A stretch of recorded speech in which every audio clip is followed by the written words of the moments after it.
Hello Saurabh, कैसे हैं आप? बस प्रणय चल रही है। तुम बताओ। सौरभ, हम लोग ये रिकॉर्ड कर रहे हैं बजट के दिन, और बजट के दिन तो कई सारे नंबर फेंके जाते हैं हमारी ओर। बिल्कुल। आपने सुना ही होगा, ये कुछ दिन पहले लोग बोल रहे थे कि कैसे इस साल फिर से जीडीपी की दर शायद 11% होगी। तो पिछले साल कम थी, इस साल 11%। तो पहले 2-3 साल पहले तो 6% तक ही थी ना, तो अब 11% बिल्कुल। हो गई, बस समृद्ध हो गया भारत। हाँ, मतलब एकदम जबरदस्त डबल डिजिट ग्रोथ हो रही है। हाँ। हाँ, ऐसे सुनाई में देता है तो। पर वो लोग हाँ। भूल जाते हैं कि कैसे बेस इफेक्ट होता है। और अब मतलब हम्म। हमारी पिछले साल तो इतनी कम थी जीडीपी, शायद 7% कम होगी, तो उसके ऊपर 11% है ना। तो बिल्कुल बिल्कुल, 100 से 80 जाएं और 80 से 90 आए तो 12% बढ़ जाते हैं। हाँ लेकिन 100 से 90 पे ही हैं। हाँ बिल्कुल।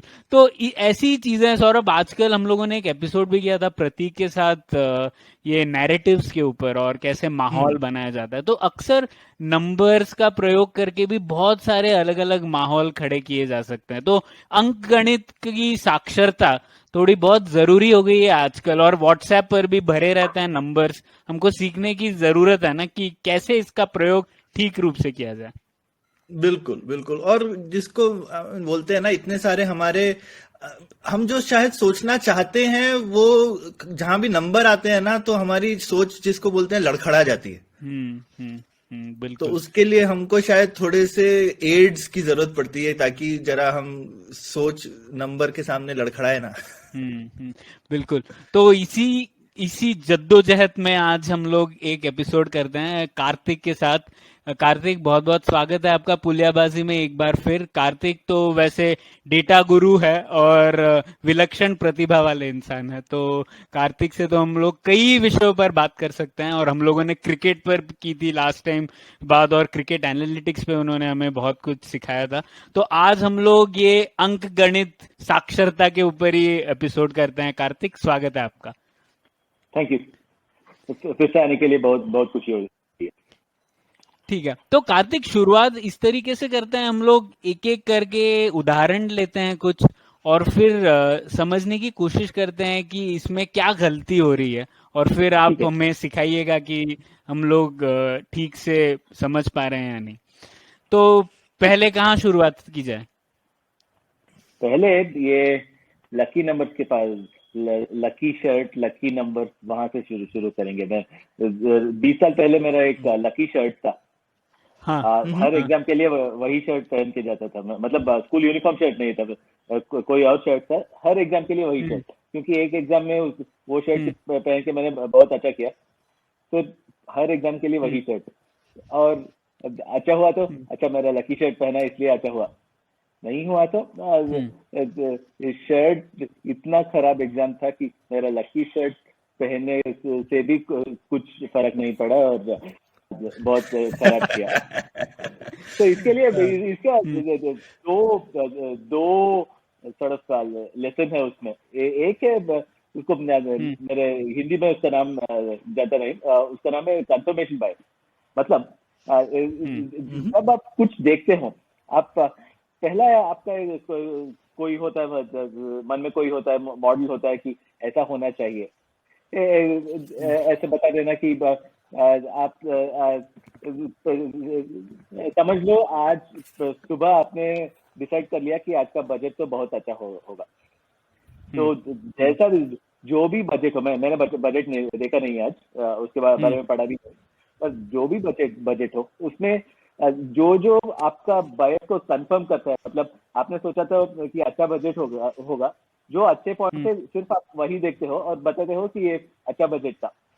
हम्म नहीं तो शुरू में आपने ऐसे सोच के गए होगे कि ये खराब बजट होगा, तो सिर्फ खराब हम्म पॉइंट देखेंगे। और आजकल सोशल मीडिया पे तो हम हमेशा यही देखते हैं। कुछ लोग मन में बना के रखे होंगे कि ये गवर्नमेंट बहुत बेकार गवर्नमेंट है, और दूसरे हम्म लोग बना के रखे होंगे ये तो सबसे बेहतर गवर्नमेंट है। तो हम्म जो भी गवर्नमेंट करता है वो उसको ये बायस से देखते हैं लोग, मतलब लाइक हम्म ऑब्जेक्टिवली नहीं देखते। तो हम्म उससे हम्म। थोड़ा प्रॉब्लम हो जाता है। और बहुत बहुत बहुत मतलब बहुत एग्जाम्पल्स है इसके, बहुत एप्लीकेशन है इसके लिए मतलब देख सकते हो कि जो भी हो सकता है, मतलब समझ लो कि कोई गवर्नमेंट गिर जाता है, सब लोग बोलते हैं मेरा पॉलिसीज फॉलो नहीं किया इसलिए गवर्नमेंट गिरा, मेरा पॉलिसीज फॉलो करते होंगे तो मैजिकली गवर्नमेंट का रह जाता था। पर ऐसे और इलेक्शन के टाइम में देख सकते हैं, एग्जाम के टाइम पे देख सकते हैं, सब में कंफर्मेशन बायस है। मैं भी जो ट्विटर पे लगाता हूँ, जो मेरे बायसेस को कंफर्म करते हैं वही लगाता हूँ। तो मन का झुकाव एक तरफ है, आप बस उसको क्या क्या आपके मन के झुकाव को सही ठहरा रहा है, ये हो गया कंफर्मेशन बायस। बिल्कुल बिल्कुल बिल्कुल। और वही देखते हो आप, वही देखते हो जो अगर आप उसका मतलब खिलाफ कुछ देखते हो तो आप सोचते हैं कि मतलब ऐसा होना था, पर भगवान हमें टेस्ट कर रहे हैं, नहीं तो मतलब इतना ट्राई किया, इतना ट्राई किया, या फिर ये शायद कोई ये शायद अपवाद है, ये एक्सेप्शन आ गया है ना, ये अपवाद है, वैसे नॉर्मली कुछ गलती है। तो आपकी थ्योरी को जो फिट करे वो डेटा है, बाकी थोड़ा एक्सपेरिमेंट में एक एरर आ गया था। बिल्कुल बिल्कुल। ये तो हाँ काफी आम बात है, और आजकल तो कंफर्मेशन बायस हर जगह देखने को मिलता है। तो पर ऐसे भी कुछ होता है ना कार्तिक, कि कई बार हम लोग सोचते हैं कि दो चीजें साथ में चल रही है तो एक दूसरे को कॉज कर रही है या एक दूसरे का कारण है, ऐसा भी लगता है ना। शायद इस एग्जाम्पल में भी ऐसा है, तो आपने कनेक्ट कर लिया है कि आपका ये शर्ट ही आपको अच्छे नंबर देगा।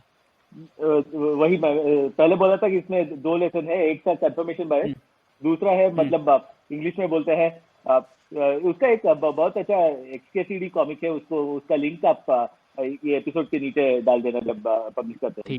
वो कोरिलेशन लीड्स टू कॉजेशन बोलते हैं, मतलब दो चीजें साथ में हो जाते हैं तो हम सोचते हैं कि एक दूसरे को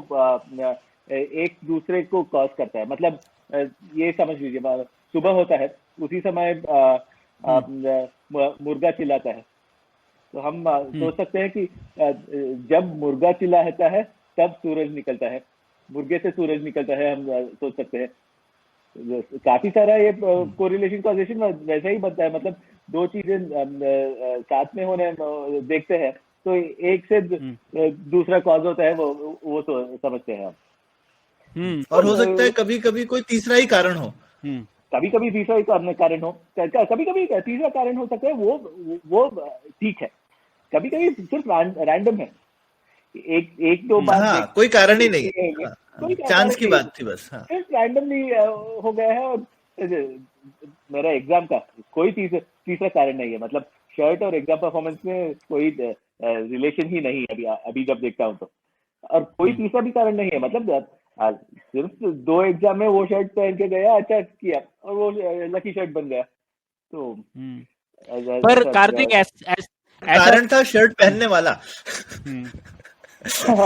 हाँ, वो हम भूल जाते हैं उसको, उसका सिर्फ जो हमें दिखता है वो इसमें एक और एग्जाम्पल है उसके, वो लाइट जहाँ होता है वहाँ चाबी ढूंढने का, एक शराबी चाबी ढूंढता है और दूसरा आके उससे कहता है चाबी कहाँ गिरी, उसने कहा वहां गिरी तो यहाँ क्यों ढूंढ रहे हो, यहाँ लाइट है इसलिए यहाँ ढूंढ रहा हूँ। और वो भी काफी सारा करते हैं, रिसर्च में भी करते हैं, मतलब जहाँ डेटा मिल गया उसका एनालिसिस करते हैं। मतलब वो नहीं सोचते कि ये डेटा में कुछ बायस है, मतलब ये शायद सिर्फ एक तरह के एग्जाम्पल्स देख रहे हैं, वो सब कोई नहीं देखता। तो देखते हैं यहाँ कुछ मिल गया, उसका क्या उसी जो आसानी से डेटा मिल गया उसको ले लो। हाँ, इसीलिए वो जो ओपिनियन पोल, बुरे ओपिनियन पोल वाले जो करते हैं, वो जाते हैं, मार्केट जाते हैं, वहाँ 4 लोगों से मिलके एक स्टोरी भी लिख लेते हैं उससे। हाँ, ऐसे काफी होता है।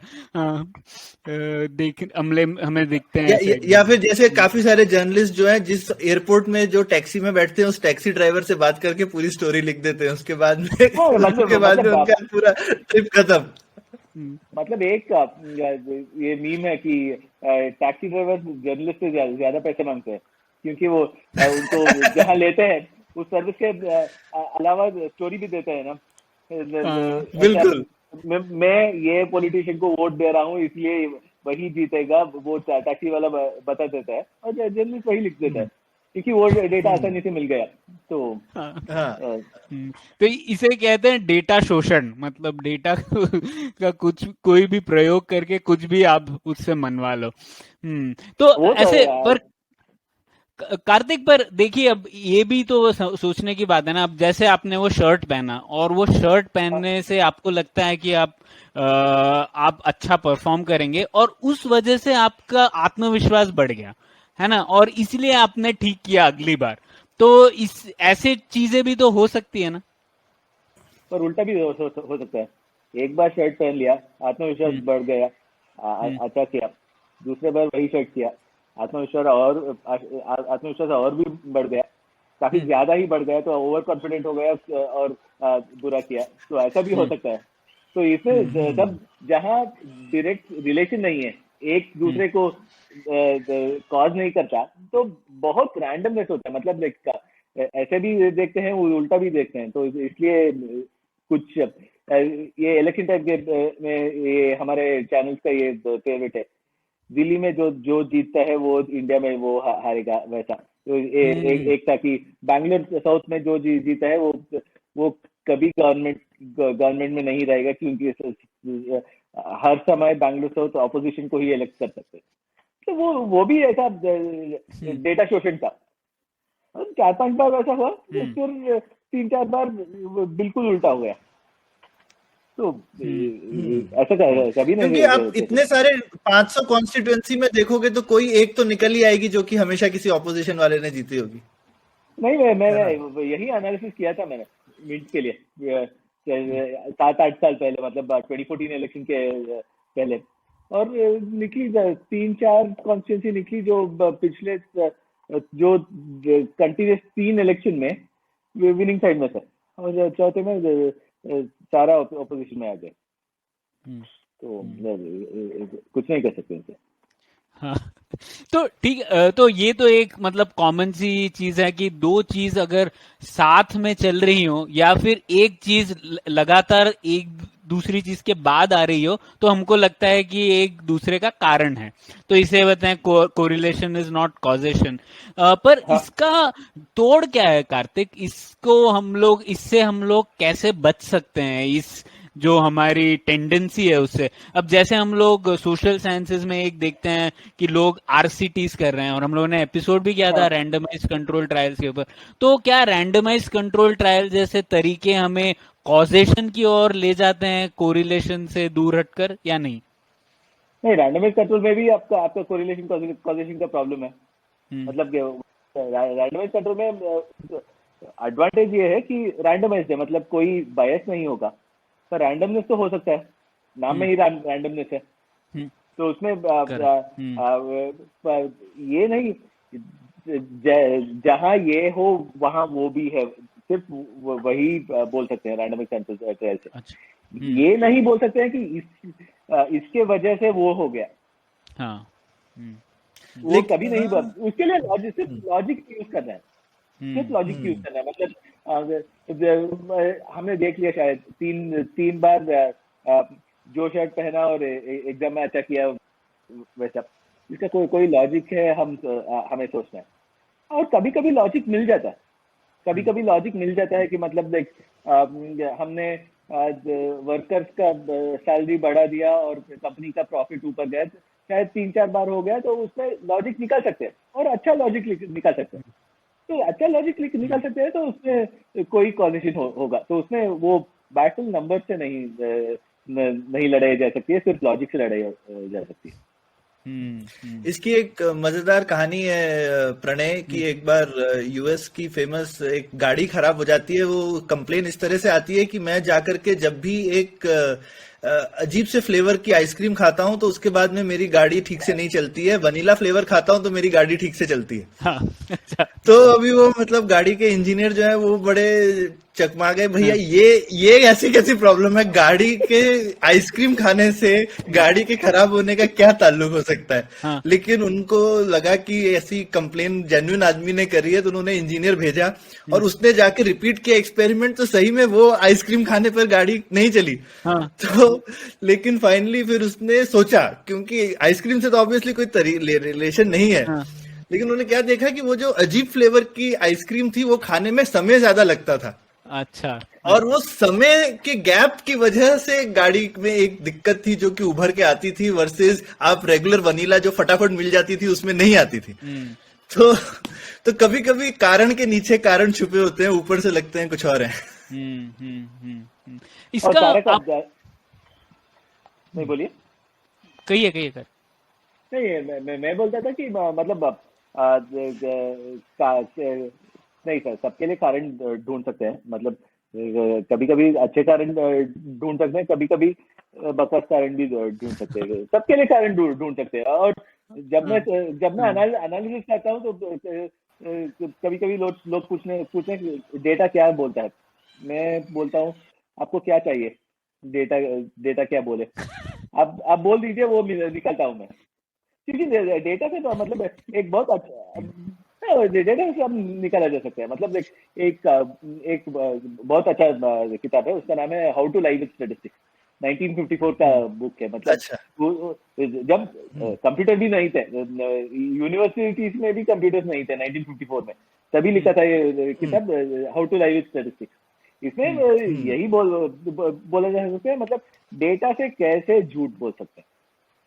और हमारा डेटा सभी इसमें पंटर हो गए हैं। मतलब उनको पता है कि क्या डेटा लेके कैसे उसको स्पिन करके हमारे पार्टी को अच्छा दिखाया जाए, और दूसरी पार्टी को मतलब जो उनका पॉलिसी बेकार है वैसे दिखा सकते हैं। मतलब वो थोड़ा असल है तो किसी भी डेटा से किसी भी स्टोरी बनाया जा सकता है।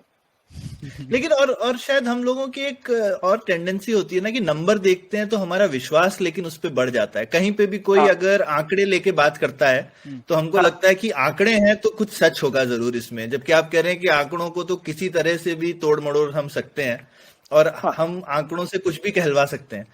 तो फिर इसका क्या इलाज है? आंकड़े देख के एक तो हमको शायद अपना ये जो हमारे मन का ये झुकाव है कि आंकड़े देख के भरोसा बढ़ा लो, इससे हमको ये चीज से हमको छोड़ देना चाहिए, या फिर भरोसा बढ़ा लेना चाहिए, घटा लेना चाहिए, या फिर आंकड़े हैं तो कुछ तो अच्छा है कि आंकड़ों के बिना ज्यादा अच्छा है? क्या लगता है तुम्हें कार्तिक?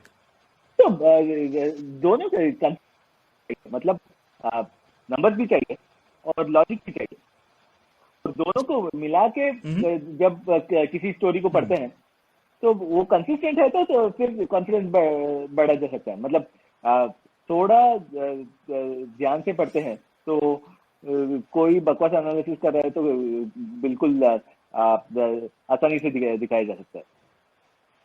हम देख सकते हैं कि कोई बकवास बोल रहा है। मतलब और सिर्फ आंकड़े हैं तो उसमें भरोसा ज्यादा नहीं लेना चाहिए, पर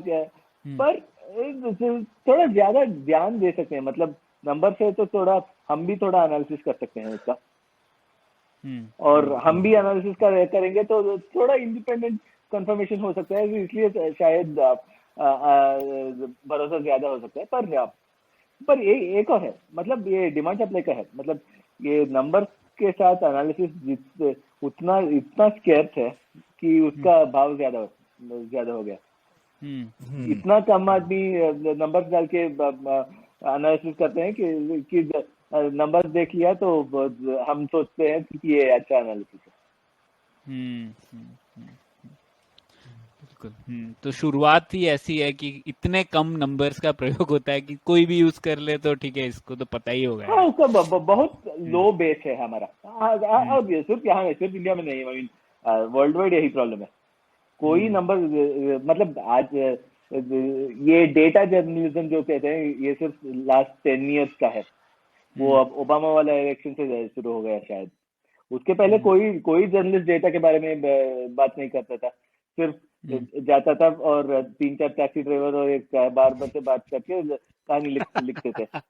अभी फिर डेटा आ गया, डेटा देख के कुछ लोग कहानी लिखना, फिर प्रेशर होगा एडिटर कि हर कहानी में थोड़ा डेटा डालना चाहिए, अच्छा हो या नहीं तो नंबर डालते हैं तो थोड़ा विश्वास ज्यादा होगा, वैसा हो गया। ठीक है, तो अब अगले एक झुकाव की ओर बढ़ते हैं। और एक झुकाव तो रहता है, हम लोगों ने डिस्कस किया है कि कैसे एक इंसान के विचार से या एक टैक्सी ड्राइवर या 2 टैक्सी ड्राइवर के विचार से हम लोग पूरी सोसाइटी को एनालाइज कर लेते हैं। तो इसे क्या कहते हैं? इसका भी कोई नाम होगा, कोई प्रॉब्लम इस झुकाव का? स्मॉल सैंपल बाइस, मतलब नहीं तो अनेक डेटा या एनेक्डोटल डेटा। 3-4 लोग से कुछ सुनाया और उसमें से कहानी बना दिया, तो वो इतना ये 3-4 लोग तो शायद एक्सेप्शंस भी हो सकते हैं। ऐसा अवेलेबिलिटी बायस भी बोलते हैं ना?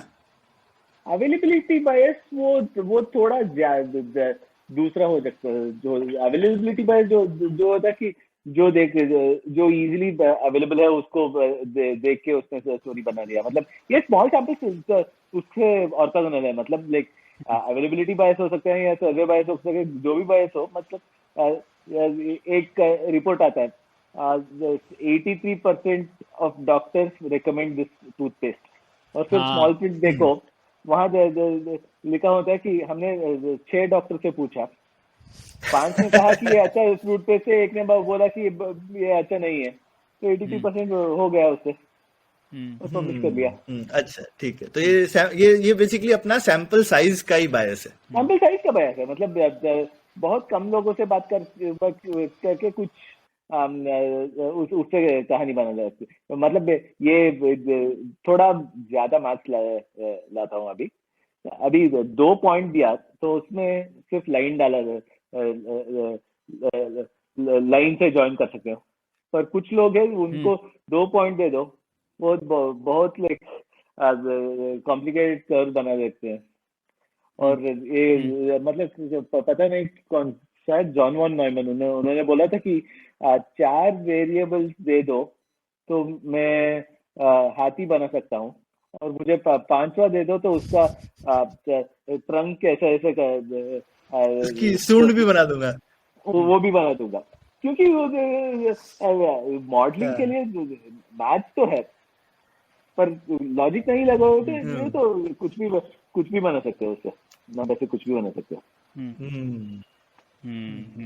तो वही, मतलब नंबर्स के बाद हमें विवेक और शायद तर्क लगाने की भी जरूरत है, सिर्फ नंबर का प्रयोग करके कुछ नहीं करते। तो बेसिकली आप बोल रहे हो कि पहली चीज तो है कि जब भी कुछ डेटा देखे तो पहले सोचना है कि जैसे अगर लग रहा है कि ये इसका कारण है तो क्यों है सोचना है, ऐसा नहीं कि कुछ तो होगा, ऐसा नहीं सोचना है। सोचना है कि क्यों है सोचना है। और दूसरा, कोई भी बोले परसेंटेज तो पूछना है, ये परसेंटेज में नंबर बेस क्या था, बेस क्या था, उसके बिना नहीं चलेगा। हाँ, मतलब ये शायद यहाँ से एक और टॉपिक को जा सकते हैं, ये इलेक्शन सर्विस। वो इलेक्शन सर्विस में इंडियन ओपिनियन पोल्स का एक बहुत बड़ा प्रॉब्लम है कि वो सैंपल साइज कभी नहीं बताते। वो पोल करते हैं और टीवी में एक बहुत बड़ा प्रोग्राम बनाते हैं एग्जिट पोल्स का, ओपिनियन पोल्स का। उसमें बीजेपी को 100 सीट मिलेंगे, कांग्रेस को 120 सीट मिलेंगे, वैसा बोलते हैं। कोई नहीं बोलता कि कैसा किया है ओपिनियन पोल, कितने लोगों से सर्वे किया, क्या एरर क्या है मार्जिन में। कभी मतलब कुछ तो एनालिसिस बनाते हैं, मतलब कुछ तो सोच रहता है उनका, अच्छा नहीं लग रहा है। तो इससे क्या होता है कि कभी कभी बहुत ठीक निकलता है। मतलब आपको पता है शायद, आप आपको याद है कि 2014 में एक एजेंसी था टुडे चाणक्य, उन्होंने बोला था कि बीजेपी को एब्सोल्यूट मेजोरिटी मिलेगा। किसी ने सुना नहीं उनकी बात, और बीजेपी को एब्सोल्यूट मेजोरिटी मिल गया। फिर वो लोग हीरो बन गए। फिर एक साल के बाद कुछ और इलेक्शन हो गया, और उस इलेक्शन में फिर भी वैसा कोई नंबर निकाल लिया, वो बिल्कुल उल्टा हो गया। तो ये कुछ नहीं बता सके, मतलब क्योंकि ये एक बार प्रोसेस, इसको कहते हैं तुक्का लग गया, तो तुक्का लगने का ये मतलब नहीं है कि आपका तुक्का किसी वजह से लगा है। बिल्कुल बिल्कुल। और क्या है कि थोड़ा प्रोसेस ठीक हो तो क्या होता है कि ये स्पेक्टेकुलर विन्स और स्पेक्टेकुलर लॉसेस दोनों नहीं होते। तो और लोग तो थोड़ा भरोसा ज्यादा रहता है प्रोसेस ठीक हो तो, पर प्रोसेस खराब हो तो कभी कभी वैसा ही तुक्का लग जाता है। मतलब वैसा ही कहीं से आप करेक्ट आंसर निकालते हो तो वहां से आप हीरो बन सकते हो, पर फिर अक्सर जीरो भी बन सकते हो उससे। एक दो स्टोरीज है अमेरिकन प्रेसिडेंशियल इलेक्शन से, इलेक्शन पोलिंग में। दोनों का इसमें इसको बोलते हैं सैम्पलिंग बायस। तो क्या हुआ कि 1936 में इलेक्शन हुआ एफडीआर का दूसरा इलेक्शन। उसमें एक मैगजीन का लिटरेरी डाइजेस्ट, उन्होंने क्या बोला कि बहुत बड़ा सर्वे कर लेंगे। उन कहीं टेलीफोन डायरेक्टरीज, ऑटोमोबाइल, कोई लिस्ट, शायद 1 करोड़ लोगों का एड्रेस निकाला और उनको पत्र लिखा कि किसको वोट कर रहे हो। वो 1 करोड़ से शायद 30 लाख लोग उसको रिप्लाई किया, और उन्होंने बोला कि ये रिपब्लिकन, पता नहीं भूल जाए उसका नाम, वो जीत जाएगा। और ये लिटरेरी डाइजेस्ट मैगजीन ने ये प्रिंट कर लिया। फिर तो एफडीआर डेमोक्रेट आसानी से जीत गया। फिर थोड़ा एनालिसिस करने के बाद निकाला कि ये इसमें बायस है, क्योंकि नाम सारे ऑटोमोबाइल डीलरशिप, टेलीफोन डायरेक्टरी, ये सब तो 1930 में सिर्फ अमीर लोगों के साथ ये सब थी यूएस में, और अमीर लोग थोड़ा ज्यादा रिपब्लिकन को वोट दे सकते थे, तो इसलिए उनको लगा कि रिपब्लिकन जीत जाएंगे।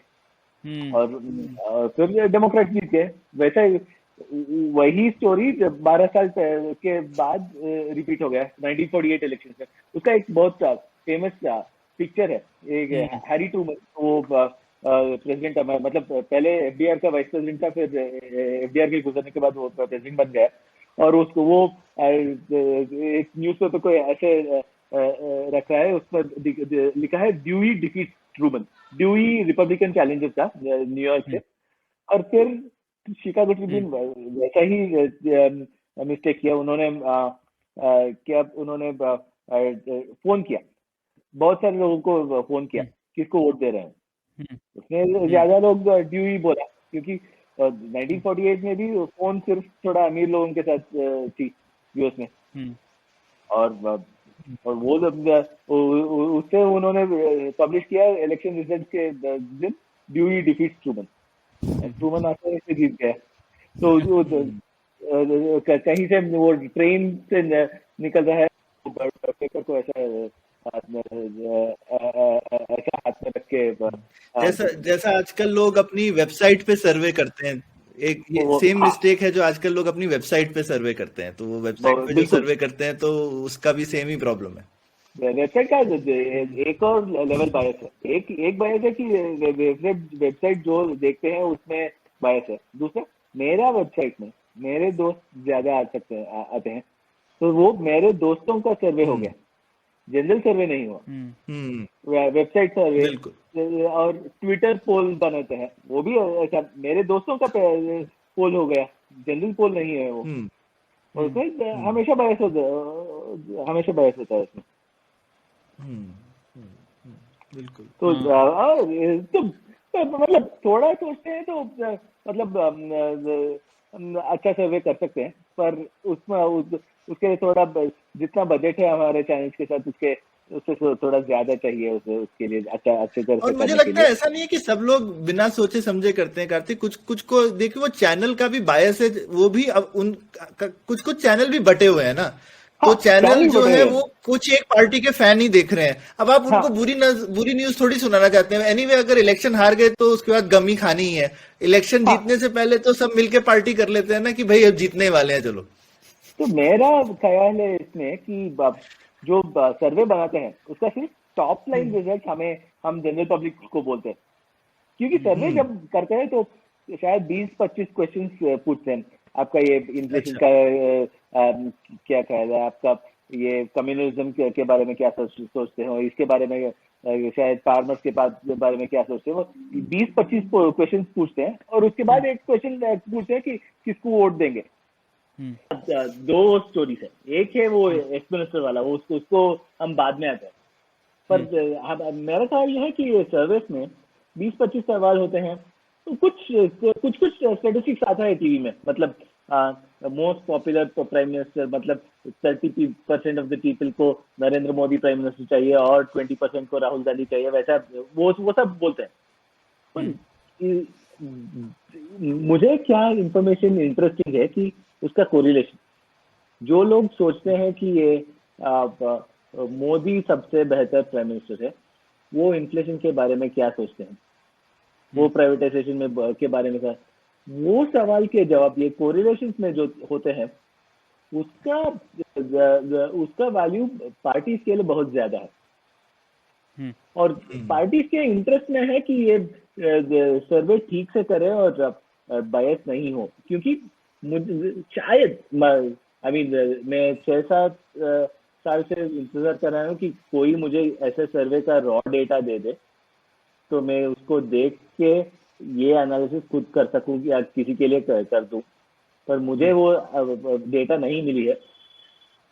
मैं होप करता हूं कि कि जब भी कोई सर्वे करता है तो किसी पार्टी उसको वो सर्वे की रॉ डेटा खरीद लेती है और उसका एनालिसिस करके थोड़ा पॉलिसीज करती है, मतलब क्योंकि उसमें इंफॉर्मेशन तो बहुत ज्यादा है, इसलिए और वो इंफॉर्मेशन आप देखते हैं तो हर सर्वेयर का इंसेंटिव है कि ठीक से सर्वे करें, क्योंकि टीवी चैनल से जो पैसा मिलता है, सर्वे ठीक से करते हैं तो टीवी चैनल से जो पैसा मिलता है वो सिर्फ थोड़ा पैसा है, मतलब ज्यादा पैसा ये डेटा पॉलिटिकल पार्टीज को बेच के ज्यादा पैसे बना सके।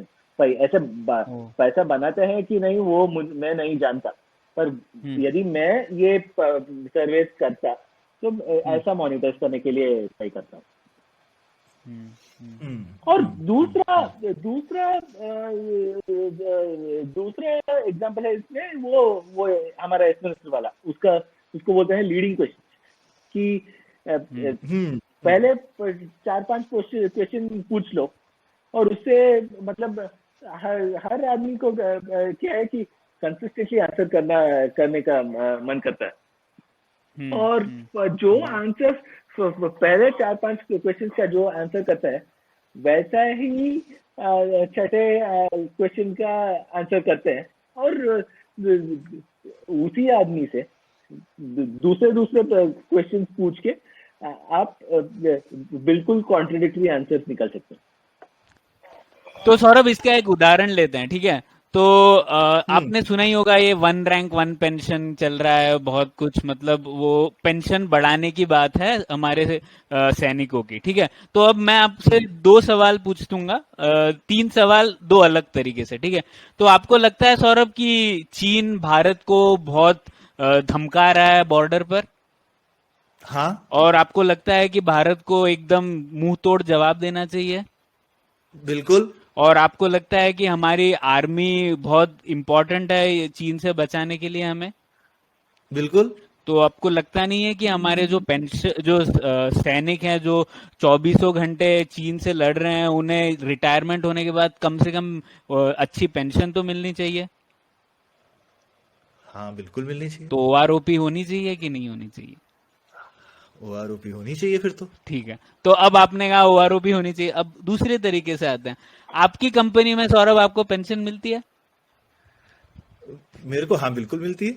आप खुद पे कर रहे हैं, आपको पेंशन सरकार देती है? नहीं नहीं, मैं कंट्रीब्यूट करता हूँ और वही पैसा फाइनली मेरे को पेंशन में मिलेगा हाँ जितना मैं कंट्रीब्यूट करूंगा। ठीक है, तो आप खुद खुद की पेंशन आप खुद कंट्रीब्यूट कर रहे हैं, है ना? ठीक है। तो बिल्कुल। अच्छा, आपको पता है क्या कि आपको अगर सरकार को किसी सैनिक को पेंशन देनी है तो उसके लिए आपका टैक्स थोड़ा सा बढ़ जाएगा, 8-10%, और वो बढ़ते ही रहेगा क्योंकि ओआरओपी तो बढ़ते ही रहेगा आगे आते हुए, जैसे जैसे इन्फ्लेशन और महंगाई की दर बढ़ेगी। तो अगर आपके टैक्स का बढ़ाया जाए ओआरओपी या पेंशन देने के लिए, आप राजी होंगे क्या? अरे नहीं यार, उनको उनके कंट्रीब्यूशन से मिलना चाहिए ना। सैनिकों की सैलरी तो अच्छी है, जैसे हम लोग अपनी पेंशन के लिए कंट्रीब्यूट करते हैं, सैनिकों को अपनी पेंशन के लिए कंट्रीब्यूट करना चाहिए। नहीं, तो ओवरऑल भी नहीं होना चाहिए।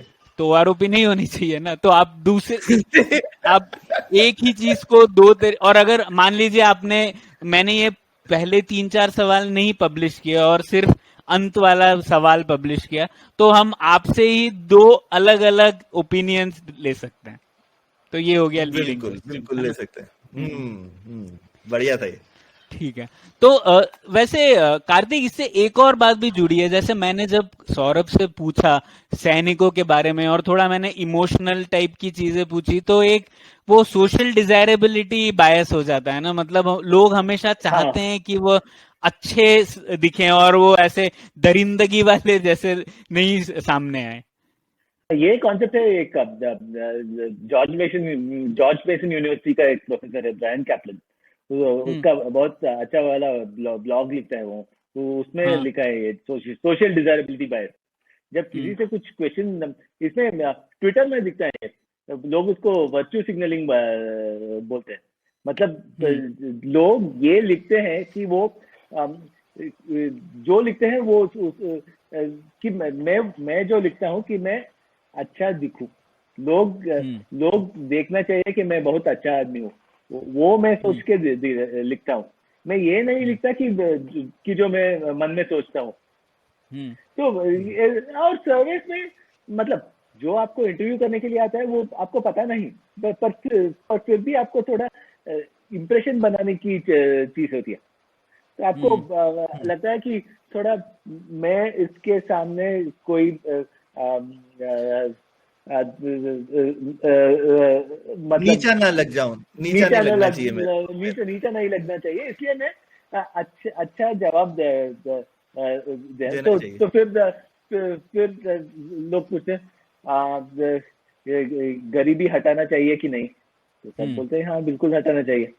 और हम्म। फिर जैसे आपने प्रणय आपने पूछा कि ये ओआरओपी के क्वेश्चन में गरीबी हटाने के लिए आप 10% एक्स्ट्रा टैक्स दे सकें, तो सब सब बोलते हैं नहीं।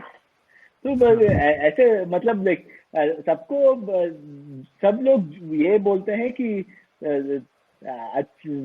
लोग मेरे बारे में अच्छा सोचे। मतलब अच्छा सोचे। हम्म। हम्म। हम्म। ठीक है। तो ये तो बड़ी दिलचस्प बात थी। ठीक है। ठीक है। और कुछ चीजें ऐसी सर्वे में, कार्तिक? सर्वे में तो सारे ऐसे काफी सारे चीजें हैं। मतलब आप सोशल डिजर्विटी बायस हमें वो सैम्पल एक है सिलेक्शन बायस। सिलेक्शन बायस हम्म। मतलब ये हाँ, सैम्पलिंग बायस जो हमने पहले उसके बारे में बोला, वो ट्रूमन वाला इलेक्शन, उसमें क्या है कि वो ओपिनियन पोल करते हैं और उसमें कुछ गलती से एक एक मतलब अमीर लोगों एक का टाइप या के लोग पकड़ लेते। एक टाइप के लोगों का ज्यादा सैंपल कर लेते हैं। सिलेक्शन बायस ऐसा होता है, मतलब आप कहीं से ये मान लो कि आप ओपिनियन पोल कर रहे हो हम्म। और लेट्स से आप कोशिश जैसे रेस्टोरेंट में जाके करते हो। कोशिश हम्म। का उतना एक टाइप के लोग जाते हैं वहाँ, और वहाँ हम्म। जाके सर्वे किया तो उसमें उसमें बायस हो गया। मतलब ये सिलेक्शन बायस सैम्पलिंग बायस थोड़ा भाई भाई है। मतलब हम्म। थोड़ा रिलेटेड है वो। मतलब कि जो आसानी से मिल जाए उससे उसको सर्वे किया और वहां हम्म। से कुछ बकवास आ गया, आंसर आ गया। पर आपको ये नहीं लगता कि वो बकवास है, क्योंकि आपने सोचे हुए होंगे कि ये बहुत अच्छा सर्वे किया है आपने, साइंटिफिक सर्वे किया है, पर ये एक चीज मैंने इसके बारे में लिखा है मिंट पे 3-4 साल पहले। एक ऑर्गेनाइजेशन थी इंस्टामनी, पता नहीं आपको, वो मिंट में उनके सर्वे आते थे, उसका इंटरप्रेट मैं करता था, वो लोग सर्वे करते थे और उसका इंटरप्रिटेशन मैं लिखता था। वो क्या करते थे कि IVR से सर्वे करते थे, मतलब अच्छा। रैंडम डायल करते थे, मतलब जो भी 10 रैंडम डिजिट निकाल के वो फोन किया और आपने फोन उठाया कि तो IVR से पूछते क्वेश्चन किसको वोट दोगे, तो आप क्या, और ऐसे 1000 लोगों से पूछते हैं और कुछ सर्वे का रिजल्ट पेपर में छपा देते हैं। इसमें तो एक बार एक दिल्ली में कुछ इलेक्शन हुआ था, उसमें उन्होंने बोला कि शायद 60 या 70% लोग बीजेपी को वोट देंगे। वो इलेक्शन में आपको आम आदमी पार्टी को 70 में से शायद 66 सीट मिल गए और बीजेपी को 67 सीट्स मिला था जब। हाँ, तो 67 सीट मिल गया, बीजेपी को 3 सीट मिला। ये नहीं सोचा उन्होंने कि लोग जो IVR सर्वे को रेस्पॉन्ड करते हैं एक टाइप के लोग हैं, और मतलब हम और आप कोई IVR का फोन आया तो वही काट देते हैं, वो उसका डेटा तो गया, मतलब कोई छपता नहीं। और इसका एक रिलेटेड है, मतलब ये रिसर्च, साइंटिफिक रिसर्च में बहुत होता है ये कि आप एक रिसर्च करते हैं, उसका पॉजिटिव रिजल्ट आया, मतलब सोच लीजिए कि आप कोविड के लिए वैक्सीन ढूंढ रहे हो और आपने 100 डिफरेंट सब्सटेंसेस का ट्रायल किया, उसमें 99 का कुछ असर नहीं आया, उसका आप कुछ नहीं लिखते, सिर्फ जो पॉजिटिव रिजल्ट आता है उसका आप लिखते हैं। मतलब इसका थोड़ा, मतलब वैसे ही उसका एक प्रॉब्लम है कि आपने बहुत खर्चा करके 99 सब्सटेंस का ट्राई किया और वो नेगेटिव निकला, वो बहुत इम्पोर्टेंट इंफॉर्मेशन है, क्योंकि ये इंफॉर्मेशन दूसरे को आप बताते हैं पब्लिकेशन के द्वारा, फिर वो वेस्ट नहीं करते हैं, उनका पैसा वेस्ट नहीं करते, उनका टाइम नहीं वेस्ट करते हैं, यही 99 सब्सटेंस को रिसर्च करके। और नंबर्स में ये है कि वो मेडिकल लिटरेचर में, ये स्टैटिस्टिकल लिटरेचर में बोलते हैं पी वैल्यू हैकिंग, मतलब ये वो पी वैल्यू के बारे में अभी नहीं जाएंगे, मतलब ये मुझे भी उतना ठीक से पता नहीं है पी वैल्यू क्या है, पर सब पेपर में लिखा होता है, पर सबको ये पता है कि ये पी वैल्यू 5% के कम हो गया है तो अच्छा है, 5% के ज्यादा हो गया है तो बुरा है, मतलब ये पेपर नहीं छपेगा।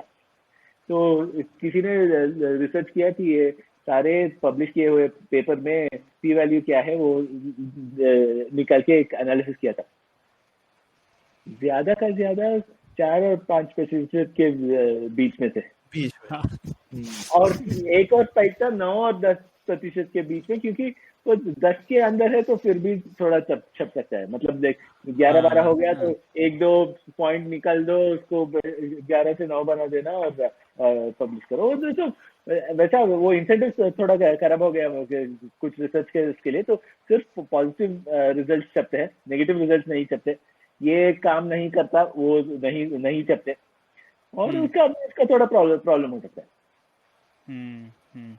बिल्कुल, हाँ। तो इसीलिए मैं देखता हूँ अभी एक पहल चल रही है कि नेगेटिव रिजल्ट्स भी पब्लिश होने चाहिए, और उसके लिए भी लोगों को मतलब अगर एक्सपेरिमेंट ठीक से किया है तो उसके लिए भी मतलब उन्हें क्रेडिट्स मिलने चाहिए। तो ऐसी चल रही है पहल, देखते हैं वो कितनी आगे तक बढ़ती है। पर एकेडमिया उतना जल्दी बदलता नहीं, तो इसलिए देखना होगा कि कब क्या होता है। पर बहुत प्रॉब्लम है, मतलब काफी सारा रिसर्च वेस्ट हो जाता है क्योंकि नेगेटिव रिजल्ट पब्लिश नहीं करते। बिल्कुल, ठीक है। तो अब ये सैम्पलिंग की बात हो गई, अब हम लोग आ जाते हैं सरकार की तरफ ही कार्तिक। तो एक जैसे बड़े नंबर्स के साथ बहुत बड़ा प्रॉब्लम होता है ना कि कुछ भी आपको बताना है कि सरकार बहुत अच्छा कर रही है, आप बजट में ही देख लीजिए तो कोई सरकार बोलेगी हमने ये गरीबी हटाने के लिए 10,000 करोड़ तो ये नंबर इतना बड़ा है कि इससे हम लोग आम आदमी लोग ने तो 10,000 करोड़ देखे नहीं होंगे। अब मैंने तो नहीं देखे, सौरभ क्या पता आपने देखे होंगे, लेकिन अगर इतना बड़ा नंबर है तो इसका आप कैसे समझेंगे, कैसे इस नंबर को आप कैसे प्रोसेस करेंगे, तो इससे क्या प्रॉब्लम होते हैं? इसका इसका प्रॉब्लम होता है कि जब हम बहुत कहानियां बना सकती है।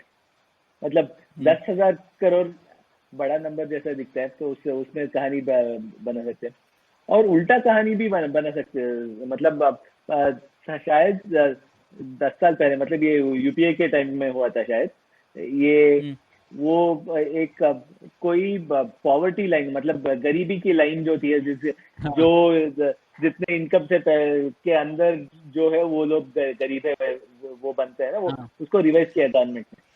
उसको रिवाइज किया, वो आया कि कुछ महीने के लिए 4-5 हजार रुपए, 4 या 5 लोगों की फैमिली को महीने के लिए 4-5 हजार के कम आती है, तो वो गरीब है। वो तो वैसे आप बोलते हैं तो बहुत रीजनेबल है। मतलब देखो, एक फैमिली को 5 हजार आती है, तो वो तो आप सोचते हैं कि उतना भी गरीब नहीं है वो लोग, उतना थोड़ा बेसिक तो पैसा है उनके पास। फिर किसी ने उसका डिवीजन किया। रिसेंटली मैंने कहीं सुना कि ये मशीन लर्निंग जो है, उसमें बहुत अत्युत्तम तरीका जो है वो डिवीजन है। मतलब डिवीजन से जितना कहानियां बना जा सकती है, वो किसी अलग तरीके से उतना कहानी नहीं बना सकते। मतलब ये किसी ने डिवीजन कर लिया, एक फैमिली को 4-5 लोगों के लिए 30 दिन के लिए 4 या 5 हजार रुपए, पता नहीं, वो भूल गया, मिलता है। तो एक वो जो 32 रुपए पर प्रतिदिन आ गया, 32 रुपए पर पर्सन पर डे, फिर आउटरीच हो गया। 32 रुपए के मिल गया, तो हम गरीब नहीं है क्या? इतने में कैसे जी सकते हैं? तो मतलब वही नंबर है, 5,000 पर फैमिली पर मंथ, तो ठीक लगता है। तो 32 रुपए पर डे पर पर्सन, उसमें आउटरीच हो गया। मतलब क्या होता है कि जो बड़े नंबर जो होते हैं, ये छोटे नंबर का एग्जांपल हो गया, बट बड़े नंबर होते हैं, उसका हमें कुछ मतलब आपने बोला 10,000 करोड़, कोई देखा नहीं है 10,000 करोड़ को, तो कोई कॉन्टेक्स्ट ही नहीं है। तो इसमें क्या है कि इसीलिए कुछ लोग क्या बनाते हैं, ये गवर्नमेंट टोटल में इतना खर्चा करती है, उसमें 10,000 करोड़ इतना परसेंटेज है, या ये करते हैं कि एजुकेशन के लिए इतना बजट है, हेल्थ के लिए इतना बजट है, और गरीबी हटाने के लिए इतना बजट है। ये ठीक है कि नहीं? मतलब आपका, मैंने बोला ना, आपका जो ओपिनियन है, डेटा से वही ओपिनियन को सपोर्ट कर सकते हैं। जो भी ओपिनियन है, एक ही डेटा सेट से वो ओपिनियन को सपोर्ट कर सकते हैं। ये ठीक से पिक करना होगा, आपको थोड़ा डेटा माइनिंग करना होगा कि क्या डेटा लेना चाहिए जिसके सामने मेरा ओपिनियन अच्छा लगे। बैठ जाए। प्रणय, आज के बजट में तो एक नया भी टेक्निक है ना कि 60,000 करोड़ 6 साल में खर्च करेंगे। हाँ। वो ये भी है कि भाई बड़ा नंबर, अब उसको 6 साल में क्यों बोल देते, 1 लाख करोड़ 10 साल में करेंगे, ऐसा बोल सकते। नहीं, वो टेक्निक तो अमेरिकन स्पोर्ट्स से शुरू किया। वो बोलते हैं कि अच्छा, माइकल जॉर्डन ने नया कॉन्ट्रैक्ट साइन किया उसको $5 मिलियन के लिए ओवर 5 ईयर्स। हाँ, वो बहुत स्टैंडर्ड है अमेरिकन स्पोर्ट में, तो वो बहुत स्टैंडर्ड है। वहां से यहाँ पर आ गया, वहां आलू टमाटर जैसे ये भी अमेरिका से यहाँ आ गए। उसका एक और तरीका है, जैसे कार्तिक हम लोग देखते हैं, लोग आपने लिखा भी था इसके बारे में, जैसे न्यूज में आता है कि विश्व के 1/3 गरीब लोग भारत में हैं। तो इसमें भी कुछ प्रॉब्लम है ना? प्रॉब्लम है, विश्व के 1/6 लोग भारत में है, हिंदुस्तान में है ही anyway। हाँ, और 1/3 लोग गरीब है। तो गरीबी का रेट इंडिया में दुगनी है compare to the rest of the world. बाकी जगहों से। तो वैसे आप बताते हैं तो आपका कुछ इम्पैक्ट नहीं होता। फिर भी आपका क्या एजेंडा है वहां से आता है। मतलब ये शायद ये ऑक्सफैम का रिपोर्ट है, और ऑक्सफैम एक चैरिटी है, पॉवर्टी का चैरिटी है, और उनको चाहिए कि गरीबी ज्यादा दिखाई गई तो उनका वो लोगों से ज्यादा पैसे उनको डोनेशन ज्यादा मिलेगा। तो इसीलिए वैसे बोलते हैं। पर ये लेट्स से रूलिंग पार्टी है, रूलिंग पार्टी को का इंसेंटिव है कि गरीबी को इतना कम चाहिए वैसा दिखाना है। तो क्योंकि उनको इंडिया शाइनिंग जैसे मैसेज दिखाना है ना, मतलब इसलिए वो दूसरे तरफ से उसी नंबर को, मतलब नंबर वही होता है जैसे आप कॉन्टेक्स्ट में लगाते हैं। और ये बड़े बड़े नंबर में ये प्रॉब्लम है कि हमने अभी बोला कि किसी को पता नहीं है कि 10,000 करोड़ कितने हैं, 100,000 करोड़ कितने हैं। मतलब किसी का मन में उतना प्रोसेस करने का शक्ति नहीं है। इसलिए गवर्नमेंट ये सब डालती है, और लाइक एनालिस्ट भी ने उनका बायस जो होता है वैसे एनालाइज करते हैं। तो इसको प्रणय क्या तरीका है? कोई गवर्नमेंट जब भी कोई नंबर बोलती है किसी पॉलिसी के लिए, तुम तो बहुत सारे बजट भी देखते हो, तो कोई इसका कुछ थंब रूल टाइप है क्या? कोई नंबर देख करके कुछ पकड़ सकते हैं ये 1,000 करोड़ का क्या मतलब, किस तरह से समझ सकते हैं कि भाई ये क्या होता है 10,000 करोड़? हाँ, तो जैसे कार्तिक भी बताएंगे, पर किसी भी बड़े नंबर को किसी और बड़े नंबर के कंटेक्स्ट में देखें तो शायद सेंस बनेगा। तो जैसे आप अगर 10,000 करोड़ कहने की बजाय अगर आप कहें कि ये सरकार के टोटल बजट का इतना हिस्सा है, तो आप कहें कि 10,000 करोड़ सरकार का 2% बजट का हिस्सा है, जैसे अगर आपने कहा, तो आप एक समझ पाएंगे कि ठीक है, सरकार ने 100 रुपए में से सिर्फ 2 रुपए दिए हैं इस क्षेत्र में। तो इस तरीके से आप प्रपोर्शन दे रहे, तो शायद सरकार के आंकड़ों में या तो आप प्रपोर्शन ऑफ जीडीपी लें या तो फिर प्रपोर्शन ऑफ टोटल सरकार का एक्सपेंस का लें, तो आप ज्यादा बेहतर तरीके से बता सकते हैं। कार्तिक, या फिर अगर कुछ ये हेल्थ या एजुकेशन रिलेटेड हो जहां लोगों पे पैसा खर्च हो रहा है, तो आप देख सकते हैं ये कुछ 80 रुपए पर पर्सन हो गया। तो आपको फिर सब लगेगा कि ये पर पर्सन 80 रुपए जो है ये ठीक लग रहा है कि नहीं। अगर आप हेल्थ पे खर्च कर रहे हैं, मतलब कोई ऐसा छोटा अमाउंट भी नहीं है, लेकिन इंफ्रास्ट्रक्चर पे हो रहा है तो अलग बात है, क्योंकि वो पर पर्सन एक्सपेंस नहीं है। लेकिन अगर कभी पर पर्सन एक्सपेंस हो रहा है तो 80-100 रुपए पर पर्सन हुआ, लगभग 13,000 करोड़, 130 करोड़ पॉपुलेशन है हमारी। वैसे पर उसमें थोड़ा प्रॉब्लम होता है, मतलब एक 80-100 रुपए बहुत कम दिखता है वैसे आप पब्लिश करते, तो ये भी देखना।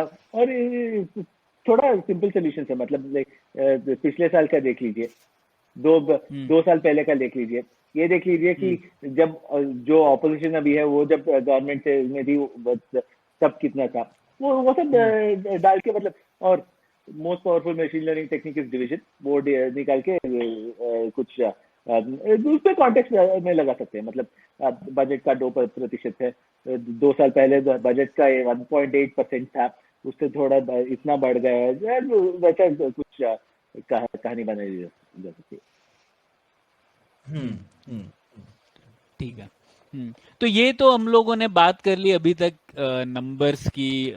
कार्तिक, अब थोड़ा आ जाते हैं डिस्ट्रीब्यूशंस पे, और ये थोड़ा एक पेचीदा सा मामला है क्योंकि ये प्रोबेबिलिस्टिक थिंकिंग की ओर आ रहे हैं हम लोग, और ये थोड़ा सोचने में मुश्किल है, और प्रोबेबिलिटी से तो हम लोग दूर ही भागते हैं, काफी लोग दूर भागते थे स्कूल में।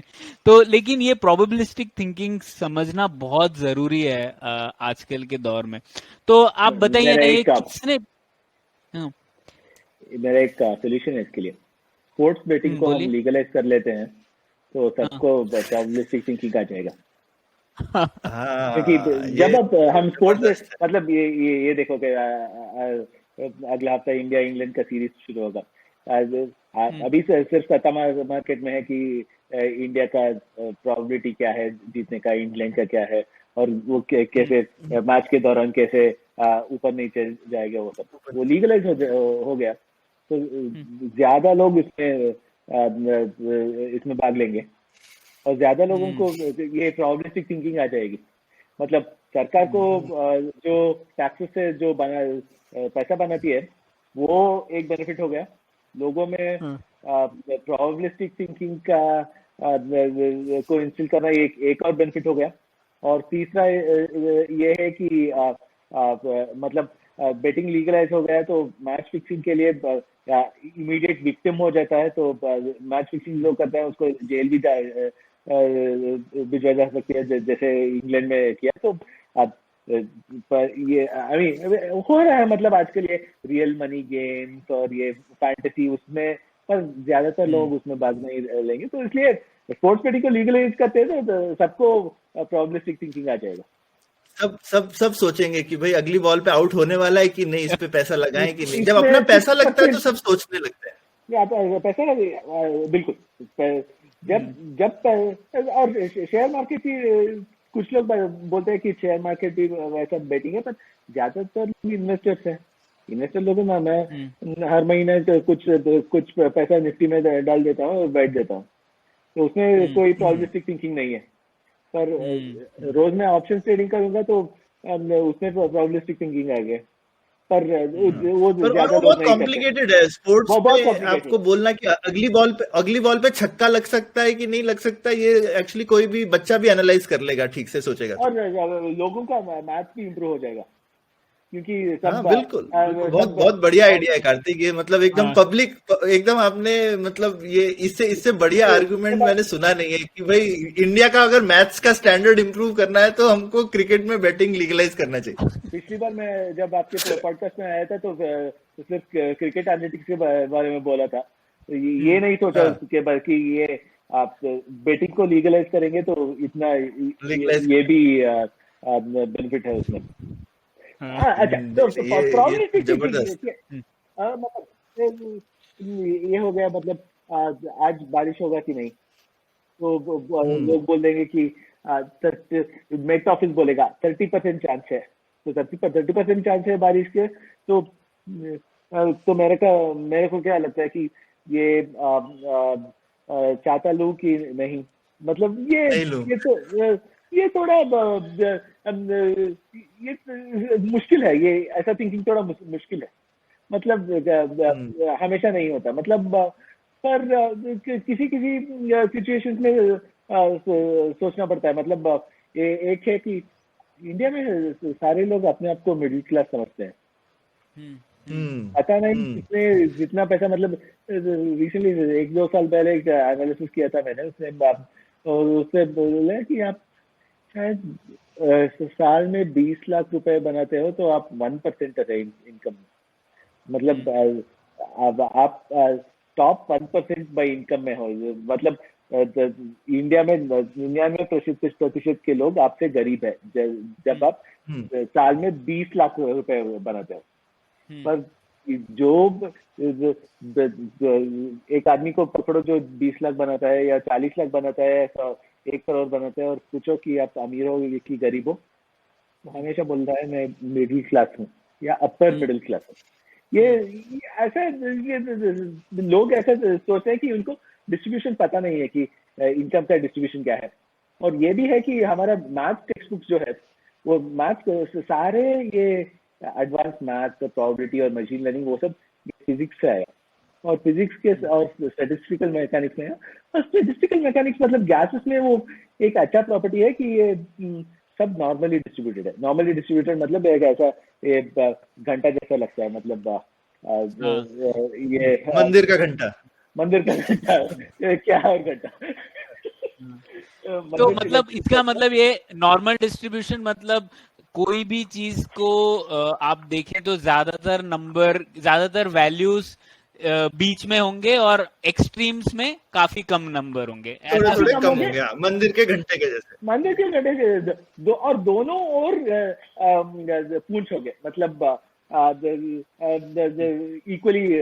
पर ये आप देख लीजिए, इनकम देख लीजिए, इनकम। तो एक क्वेश्चन है, इनकम को कैसे सर्वे करते हैं, मतलब ये सब थोड़ा डीप मैथ्स में जा रहे हैं हम अभी। ये सर्वे में एक सेंट्रल लिमिट थ्योरम होता है, मतलब जितने भी लोगों का नंबर पूछ ले, 20 लोगों का हाइट पूछो तो उनका उसका एवरेज ले लो, स्टैंडर्ड डिविएशन ले लो, उसमें से आप बता सकते हो कि पूरे पॉपुलेशन का हाइट क्या कैसे डिस्ट्रीब्यूट हुआ है, वो आप बता सकते हो। पर इनकम ऐसा नहीं बता सकते हो क्योंकि इनकम का डिस्ट्रीब्यूशन नॉर्मल नहीं है। उसका पावर लॉ बताते हैं, मतलब ये थोड़ा कॉम्प्लिकेटेड टेरिटरी में जा रहे हैं हम। पावर लॉ मतलब उसमें आपसे जो अमीर है वो आपसे बहुत ज्यादा अमीर है, पर आपसे जो गरीब है वो आपके दोस्त जो आपसे ज्यादा अमीर है वो आपसे बहुत ज्यादा अमीर है, पर आपके दोस्त जो आपसे थोड़ा गरीब है वो सिर्फ थोड़े गरीब होते हैं। ये पावर लॉ से ऐसे निकाली जा सकती है। तो इससे क्या होता है कि आप जितना भी अमीर हो, मतलब मुकेश अंबानी नहीं, पर उनको छोड़ के, पर आप जितना भी अमीर हो, आपके दोस्त जो आपसे अमीर है वो आपसे बहुत ज्यादा अमीर होते हैं, और उनको देख के आपको लगता है कि आप सिर्फ मिडिल क्लास हो। इसलिए आप एक करोड़पति हो सकते हो, फिर भी आप अपने आप को मिडिल क्लास समझते हो।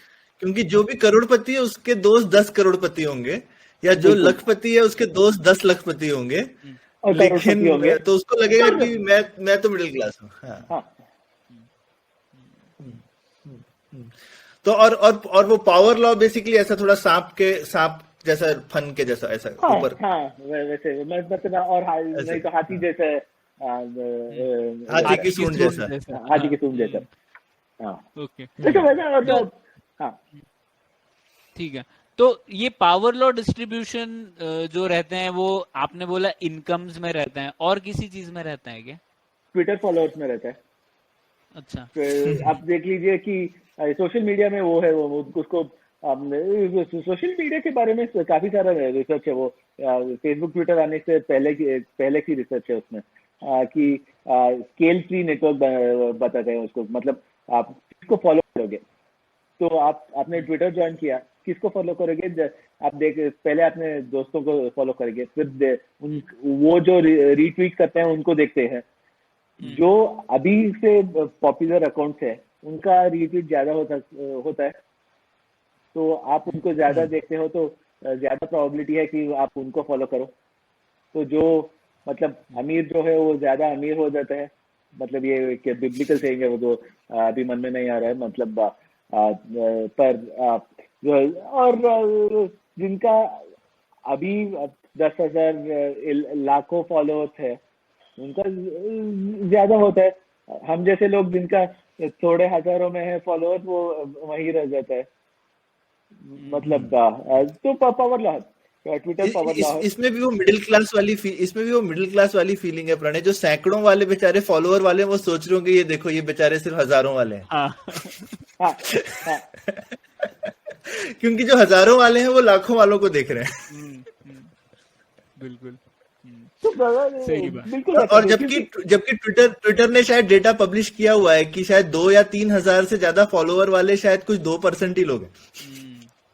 अच्छा, तो मैं मिडिल क्लास नहीं हूँ।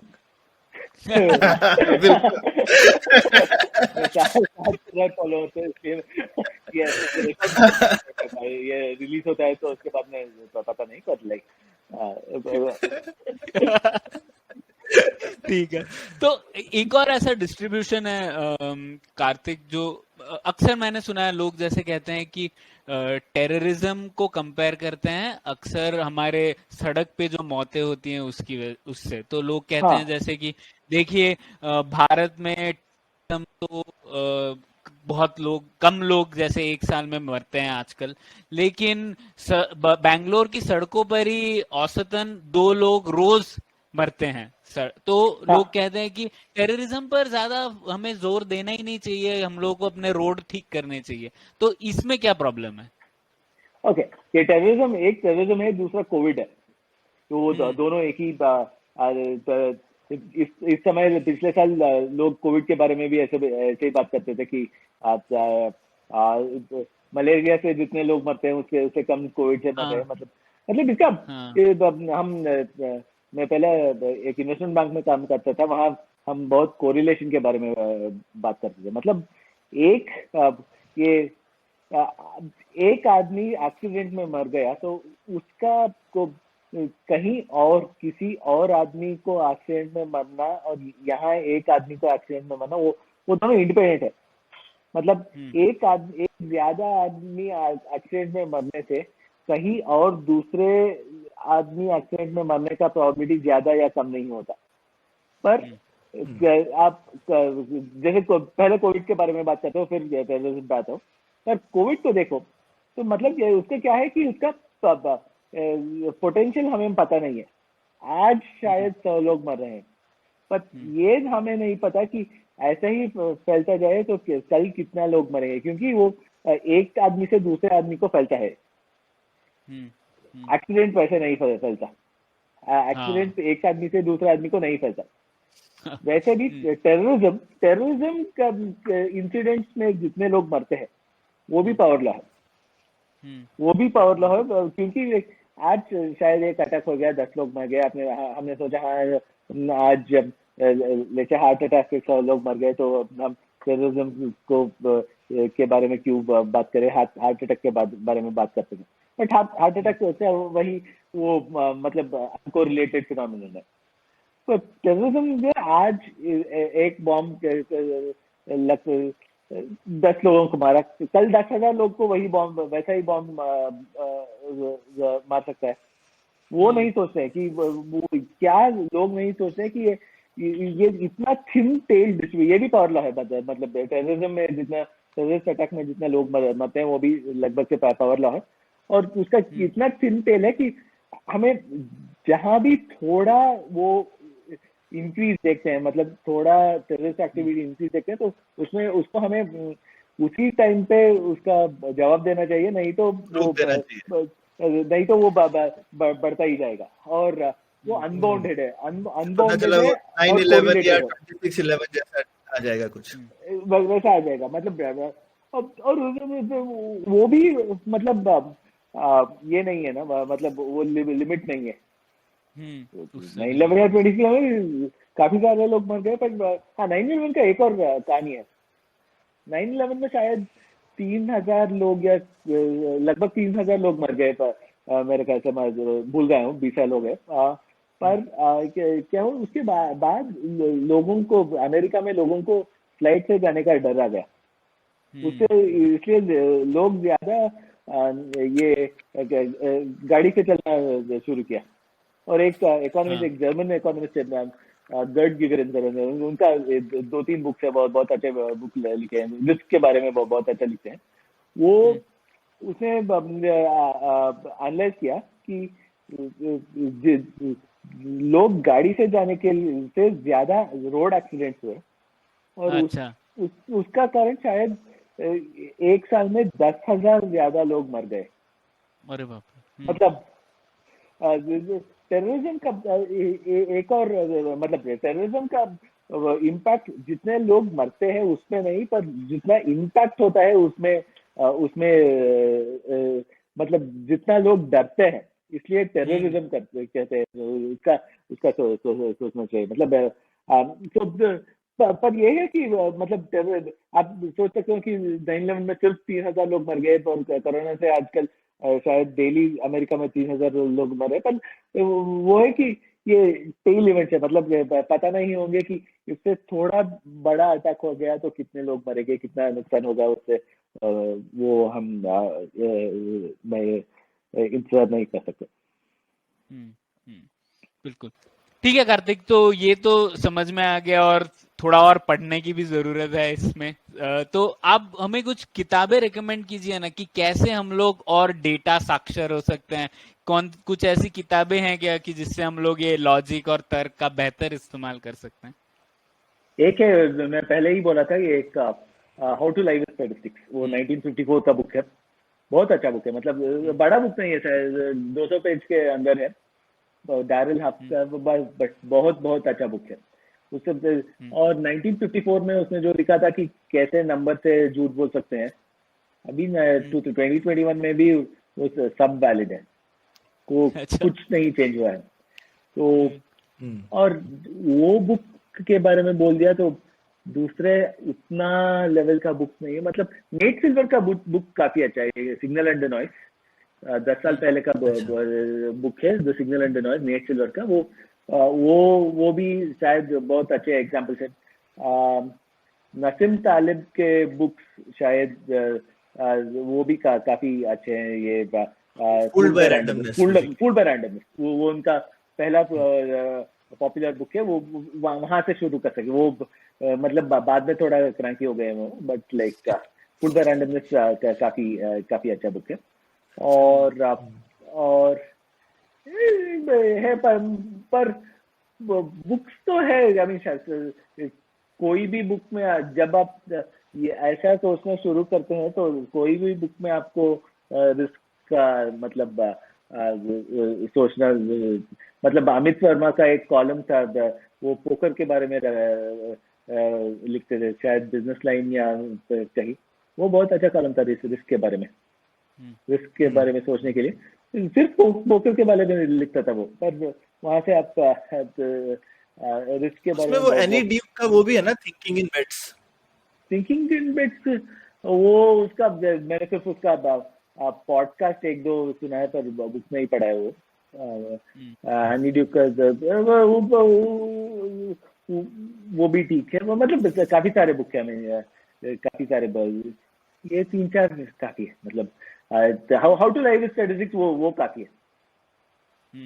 अच्छा, मैंने हाल ही में वो how not to be wrong पढ़ी थी, जॉर्डन एलनबर्ग की। वो भी अच्छी किताब थी, इसमें ठीक है, इसी बारे में थी।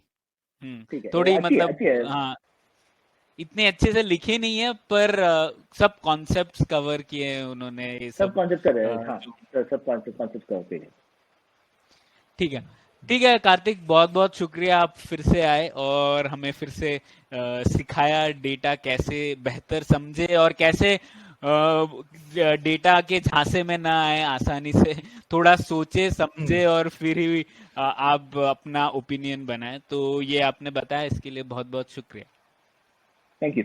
एकदम कार्तिक, मजा आया आंकड़ों की झांसेबाजी सुन के। Thank you. मुझे भी बहुत खुशी हुई कि आपके शो में फिर एक बार फिर से आने के लिए। Thank you.